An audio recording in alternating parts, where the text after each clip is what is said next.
మన ప్రభు అయిన యేసుక్రీస్తు ప్రేమ కలిగిన నామంలో మీ అందరికీ శుభాలు తెలియజేస్తున్నాం. బాగున్నారా? ఉదయకాలాన దేవుడు మనతో మాట్లాడటానికి ఇష్టపడుతూ ఉన్నాడు. పరిశుద్ధ గ్రంథంలో కీర్తనలు 55:2లో నీ భారము యెహోవా మీద మోపుము, ఆయనే నిన్ను ఆదుకొనును. అవును ప్రియ సహోదర సహోదరి, భూమి మీద ప్రతి మనుషుడు ఏదో ఒక భారముతోనే మనుగడ సాగిస్తూ ఉన్నాడు. కొందరికి తమ భర్తను గూర్చిన మార్పు లేని తమ భర్తను గూర్చినటువంటి భారం, అలాగే సరైన భార్య దొరకలేదనేటటువంటి ఒక నిరాశతో కూడినటువంటి భారం, మరికొందరి జీవితాల్లో డబ్బును గూర్చినటువంటి భారం, కొందరి జీవితాల్లో సేవను గూర్చినటువంటి భారం, రోగాలను గూర్చినటువంటి భారం, ఏదో ఒక సమస్యను గూర్చినటువంటి భారము, కుటుంబ పరిస్థితులను గూర్చినటువంటి బరువు, భారము, వేదన రోజు రోజుకి ఎక్కువైపోతుంది. అయితే పరిశుద్ధ గ్రంథంలో దేవుడు తన ప్రజల్ని ఏమని చెప్తూ ఉన్నాడంటే, నీ భారము యెహోవా మీద మోపుము.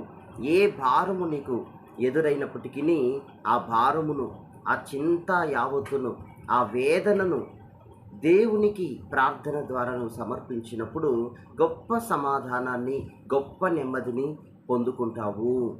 ఆమేన్. అయితే మనం బైబిల్లో గమనిస్తే ఏదో ఒక భారం వలన మనుష్యుడు ప్రశాంతతను కోల్పోతున్నాడు. తనలో నీతిగల మనస్సు నొప్పించబడుతోంది. నిద్ర, ఆరోగ్యము ఆ భారం వలన దెబ్బతీస్తున్నాయి అతని శరీరాన్ని, ఆరోగ్యాన్ని సహితం.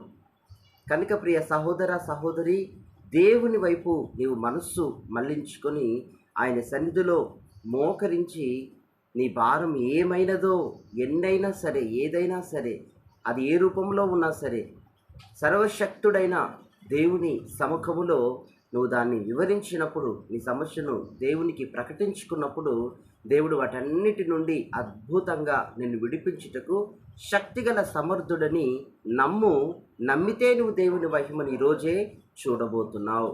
ఒకసారి ఏం జరిగిందంటే, ఒక వృద్ధాప్యంలో ఉన్న తల్లిగారు తల మీద ఎంతో భారం పెట్టుకొని, బరువు పెట్టుకొని మోసుకొని వెళ్తూ ఉన్నారు. అయితే ఆ మార్గము దిశగా ఒక యవనస్తుడు కారు డ్రైవ్ చేసుకుంటూ వచ్చి ఆ తల్లిగారిని చూచి పాపం జాలిపడి ముందుకెళ్ళిన వ్యక్తి వెనక్కి టర్న్ అయిపోయి వెనక్కి వచ్చి ఆ తల్లిగారిని ఎక్కించుకోవడానికి తన కార్ డోర్ని ఓపెన్ చేశాడట. ఆహ్వానించాడమ్మా, వచ్చి కూర్చోండి అని కనికరపడి. అయితే ఆ తల్లిగారు లోపలికి వచ్చి కూర్చున్నారు.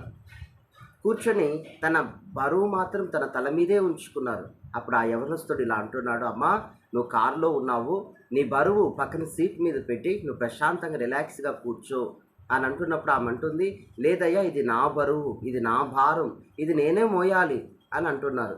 తర్వాత మరలా యవనస్తుడు అంటున్నాడు, లేదమ్మా నువ్వు కారులో ఉన్నావు, ఈ కారుకి శక్తి ఉంది, నీ బరువును, నీ యొక్క సామాగ్రిని మోయగలిగినంత బరువు ఈ కారుకు ఉంది, కెపాసిటీ ఉంది, శక్తి సామర్థ్యం ఉంది.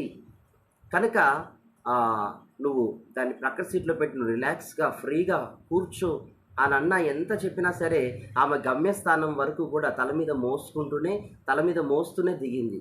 నిజంగా ప్రియ సహోదర సహోదరి, ఇటువంటి భయానకమైన భారమును మోసే అనేక మంది యవనస్తులు, అనేక మంది వృద్ధాప్యంలో ఉన్నవారు, అనేకులు ఇలాగే ఉన్నారు, మూర్ఖత్వంలోనే ఉన్నారు. కానీ దేవుని వాక్యం సెలవిస్తుంది, దేవుడు అంటూ ఉన్నాడు, సిలువ మీద నేను ఆల్రెడీ మీ భారమంతా మోసి ఉన్నాను కదా, మీరెందుకు మోయాలి భారం? ఆ భారం అంతటి నేను తొలగించిన దేవుణ్ణి, మీరెందుకు మోయాలి ఆ భారం? ఇది క్రిస్టియన్ కమ్యూనిటీలో, క్రైస్తవ సమాజంలో 80% ఇంకా తెలియని మూర్ఖుల్లాగే ఉన్నారు. కానీ 20% మాత్రం దీని భావాన్ని అర్థం చేసుకొని చక్కగా దేవుని సన్నిధిలో వారి భారాలను పంచుకుంటున్నారు. ఫాస్టింగ్ ప్రేయర్స్ అని, అలాగే కన్నీటి ప్రార్థనలని, చేతులెత్తి ప్రార్థన చేయటం, పోషించి ప్రార్థన చేయటం, వేకువనే ప్రార్థన చేయటం, ఏ విధంగానైనా సరే దేవునికి తమ భారాన్ని చెప్పుకుంటూ ఉన్నారు. కానీ 80% ఈ వచనము తెలీదు, ఇందులో ఉన్న భావము తెలీదు, మూర్ఖత్వముగా ముందుకెళ్తూ ఉంటారు.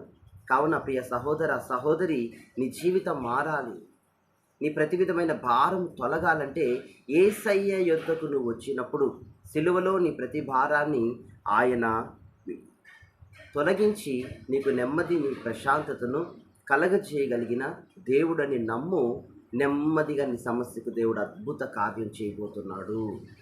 God bless you. ఆ యవనస్తుని వలె దేవునికి నీ శక్తి, నీ భారము మోయగలిగిన శక్తి సామర్థ్యాలు దేవునికి ఉన్నాయి. కనుక నీ భారాన్ని యేసుక్రీస్తు నామం పేరిట ఆయనకి సమర్పించినప్పుడు సమస్త భారాల నుండి ఆయనను విడిపించి నెమ్మదిని, ప్రశాంతతను, ఆదరణను, ఆరోగ్యాన్ని, విలువను, ఘనతను, కీర్తిని, ప్రతిష్టలను ఆయన మీకు సమాజంలో దయచేయునుగాక. God bless you. ఆమేన్.